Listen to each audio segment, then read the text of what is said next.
ಅಮೃತ TV ಕರ್ನಾಟಕಕ್ಕೆ ಸ್ವಾಗತ. ನಾನು ಅಕ್ಷತಾ. ಒಳ ಮೀಸಲಾತಿ ವರ್ಗೀಕರಣ ಸುಪ್ರೀಂ ಕೋರ್ಟ್ ಐತಿಹಾಸಿಕ ತೀರ್ಪು ಹಿನ್ನೆಲೆಯಲ್ಲಿ ಬಾಗಲಕೋಟೆಯಲ್ಲಿ ಸಂಭ್ರಮ ಆಚರಣೆ. ಸುಪ್ರೀಂ ಕೋರ್ಟ್ನ ಸಾಂವಿಧಾನಿಕ ಪೀಠವು ನ್ಯಾಯಮೂರ್ತಿ ಅರುಣ್ ಮಿಶ್ರಾ ಅವರ ತೀರ್ಪನ್ನ 6.1ರಿಂದ ಎತ್ತಿ ಹಿಡಿದಿದೆ. ಈ ಹಿನ್ನೆಲೆಯಲ್ಲಿ ಸದಾಶಿವ ಆಯೋಗ ವರದಿ ಜಾರಿ, ಒಳ ಮೀಸಲಾತಿ ಹೋರಾಟಗಾರ, ಸರ್ವ ಸದಸ್ಯರು ಹಾಗೂ ಬಾಗಲಕೋಟ್ ಬಿಜೆಪಿ ಮುಖಂಡರು ಭಾಗಿಯಾಗಿದ್ದರು. ಎಸ್ಸಿ ಪಟ್ಟಿಯನ್ನು ಉಪವರ್ಗೀಕರಿಸಲು ಹಾಗೂ ವರ್ಗೀಕರಿಸಲು ರಾಜ್ಯಗಳಿಗೆ ಅಧಿಕಾರವಿದೆ.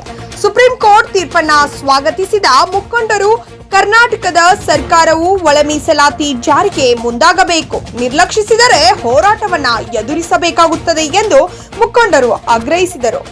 ನಗರದ ಅಂಬೇಡ್ಕರ್ ಸರ್ಕಲ್ನಲ್ಲಿ ಪಟಾಕಿ ಹಚ್ಚಿ, ಸಿಹಿ ಹಂಚಿ ಅಂಬೇಡ್ಕರ್ ಮೂರ್ತಿಗೆ ಮಾಲಾರ್ಪಣೆ ಮಾಡುವ ಮೂಲಕ ಸಂಭ್ರಮ ಆಚರಣೆ ಮಾಡಿದರು. ಈ ಒಂದು ಸಂದರ್ಭದಲ್ಲಿ ಮುಖಂಡರಾದ ಮುತ್ತಣ್ಣ ಬೆನ್ನೂರ್, ಶಿವಾನಂದ ಟೌಳಿ, ವಕೀಲರು ಕನಕು ಪೂಜಾರಿ, ಶಿವರಾಜ್ ಬೆನ್ನೂರ್, ಕುಮಾರ್ ಬೆನ್ನೂರ್, ಸತೀಶ್ ಮಾದರ್, ಯಲ್ಲಪ್ಪ ಬೆಂಡಿಗೇರಿ, ಸಾಗರ್ ಬಂಡಿ, ಯಲ್ಲಪ್ಪ ನಾರಾಯಣ್, ಅರವಿಂದ್ ಸೊನ್ನದ್, ಕಾಂತಿಚಂದ್ರ ಜ್ಯೋತಿ ಸೇರಿದಂತೆ ನೂರಾರು ಮುಖಂಡರು ಉಪಸ್ಥಿತರಿದ್ದರು.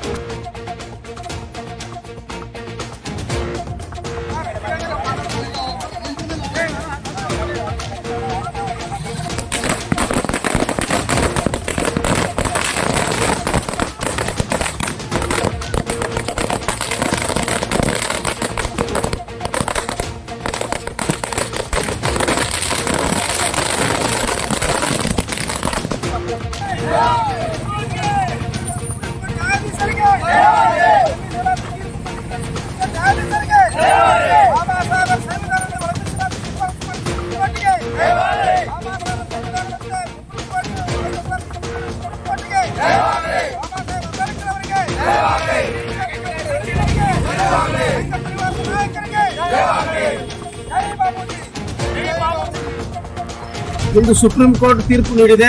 ಸಾಮಾಜಿಕ ನ್ಯಾಯದ ಪರವಾಗಿ ರಾಜ್ಯದಲ್ಲಿರುವ ಪರಿಶಿಷ್ಟ ಜಾತಿಯ 101 ಜಾತಿ ಜನಸಂಖ್ಯೆಗೆ ಆಧಾರಿತವಾಗಿ ಒಳ ಮೀಸಲಾತಿಯನ್ನು ಕೊಡಲಿಕ್ಕೆ ರಾಜ್ಯ ಸರ್ಕಾರಕ್ಕೆ ಸ್ವಾಯತ್ತತೆ ಇದೆ. 341 ಆರ್ಟಿಕಲ್ ಇದಕ್ಕೆ ಅಡ್ಡಿಯಾಗುವುದಿಲ್ಲ. ಅದಕ್ಕೋಸ್ಕರ ನೀವು ರಾಜ್ಯ ಸರ್ಕಾರಗಳು ಒಳ ಮೀಸಲಾತಿಯನ್ನು ನೀವು ಕ್ರಮ ವಹಿಸಬಹುದು ಅಂತಕೊಂಡು ಈಗಾಗಲೇ ಇವತ್ತು ಮಧ್ಯಾಹ್ನ ಸುಪ್ರೀಂ ಕೋರ್ಟ್ 7 ಪೀಠದ ನ್ಯಾಯಾಧೀಶರು ಇವತ್ತು ಸುಪ್ರೀಂ ಕೋರ್ಟ್ ನಲ್ಲಿ ತೀರ್ಪು ಕೊಟ್ಟಿದ್ದಾರೆ. ಆದ್ರೆ ಒಂದು ಏನು ದುರ್ದೈವ ಅಂತಂದ್ರೆ, ಒಳ ಮೀಸಲಾತಿಯ ಚರ್ಚೆ ವಿಚಾರಗಳು ಸುಪ್ರೀಂ ಕೋರ್ಟ್ ನಲ್ಲಿ ಚರ್ಚೆ ಆದಾಗ ಕರ್ನಾಟಕದ ಸಿದ್ದರಾಮಯ್ಯ ಸರ್ಕಾರ ತುಂಬಾ ಉದಾಸೀನತೆಯನ್ನು ಕಂಡಿದೆ. ಹೀಗಾಗಿ ನಮಗೆ ಇವತ್ತು ಗ್ಯಾರಂಟಿಗಾಗಿ ಬಳಸಿದಂತ SCP TSP ದುಡ್ಡನ್ನು ಬಳಸಿದಂತೆ ಸುಪ್ರೀಂ ಕೋರ್ಟ್ ಕೊಟ್ಟಂತ ತೀರ್ಪನ್ನು ಕೂಡ ಇವರು ಜಾರಿ ಮಾಡುವ ನಮಗೆ ಸಂಶಯ ಇದೆ. ಯಾಕಂದ್ರೆ ಸುಪ್ರೀಂ ಕೋರ್ಟ್ ತೀರ್ಪನ್ನ ಮಾನ್ಯ ಮಾಡದೆ ಇವತ್ತು ಹಿಂದೆ ಸರಿದಂತ ಕರ್ನಾಟಕ ಸರ್ಕಾರ ಇವತ್ತು ಸಾಮಾಜಿಕ ನ್ಯಾಯದ ಪರವಾಗಿ ನೀಡುತ್ತಿದ್ದ ಸುಪ್ರೀಂ ಕೋರ್ಟ್ ನ ಎಷ್ಟರ ಮಟ್ಟಿಗೆ ಇವರು ಈ ರಾಜ್ಯದ ಇಂಪ್ಲಿಮೆಂಟ್ ಮಾಡ್ತಾರ. ಅದಕ್ಕೋಸ್ಕರ ಮುಖ್ಯಮಂತ್ರಿ ಸಿದ್ದರಾಮಯ್ಯನವರು ನಾವು ಅತ್ಯಂತ ಕಳಕಳಿಯಿಂದ ವಿನಂತಿ ಮಾಡ್ತಾ ಇದ್ದೀವಿ, ನೀವು ರಾಜಕಾರಣ ಮಾಡಬೇಡ್ರಿ. ಪರಿಶಿಷ್ಟ ಜಾತಿ ವಿಷಯದಲ್ಲಿ ನೀವು ರಾಜಕಾರಣ ಮಾಡದೆ ಹೋತಂದ್ರೆ, ಅದು ಸುಪ್ರೀಂ ಕೋರ್ಟ್ ನೀಡಿದಂತ ತೀರ್ಪನ್ನ ನೀವು ಮಾನ್ಯ ಮಾಡದೆ ಹೋತಂತಂದ್ರೆ ಈ ರಾಜ್ಯದ ಜನ ಅತ್ಯಂತ ಉಗ್ರ ಪ್ರತಿಭಟನೆಯನ್ನ ಮಾಡುವ ಸರ್ಕಾರ ಎದುರಿಸಬೇಕಾಗುತ್ತೆ. ಸುಪ್ರೀಂ ಕೋರ್ಟ್ ತೀರ್ಪು ಸಾಮಾಜಿಕ ನ್ಯಾಯದ ಪರವಾಗಿ ತೀರ್ಪು ನೀಡಿದೆ.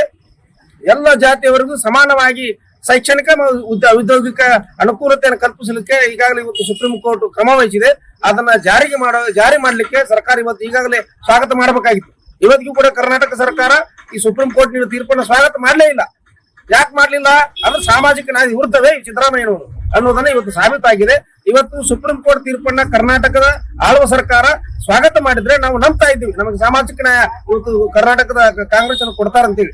ಆದ್ರೆ ಇವತ್ತು ಈ ಒಳ ಮೀಸಲಾತಿ ವಿಚಾರದಲ್ಲಿ ಬಿಜೆಪಿ ನೀಡಿದಂತ ಸಾಮಾಜಿಕ ನ್ಯಾಯಕ್ಕೂ ಕರ್ನಾಟಕ ನಡೆದುಕೊಂಡ ಸಾಮಾಜಿಕ ನ್ಯಾಯಕ್ಕೂ ತುಂಬಾ ತದ್ವಿರುದ್ಧಿದೆ. ಅದಕ್ಕೋಸ್ಕರ ಬಿಜೆಪಿಗೆ ಮತ್ತು ಸಂಘ ಪರಿವಾರಕ್ಕೆ ಒಳ ಮೀಸಲಾತಿಯ ಪರವಾಗಿ ಶ್ರಮಿಸಿದಂತ ನಾಯಕರಿಗೆ ನಾವು ಅಭಿನಂದನೆ ಸಲ್ಲಿಸುತ್ತಾ, ಮಾನ್ಯ ಮುಖ್ಯಮಂತ್ರಿ ಸಿದ್ದರಾಮಯ್ಯನವರು, ನಿಮ್ಮ ಕಾಂಗ್ರೆಸ್ ಸರ್ಕಾರ ಸಾಮಾಜಿಕ ನ್ಯಾಯದ ಬದ್ಧತೆ ನಿಮಗೆ ಏನಾದಿತ್ತು ಅಂದ್ರೆ ಇವತ್ತು ಸುಪ್ರೀಂ ಕೋರ್ಟ್ ನೀಡಿದ ತೀರ್ಪನ್ನ ಸ್ವಾಗತ ಮಾಡಬೇಕು.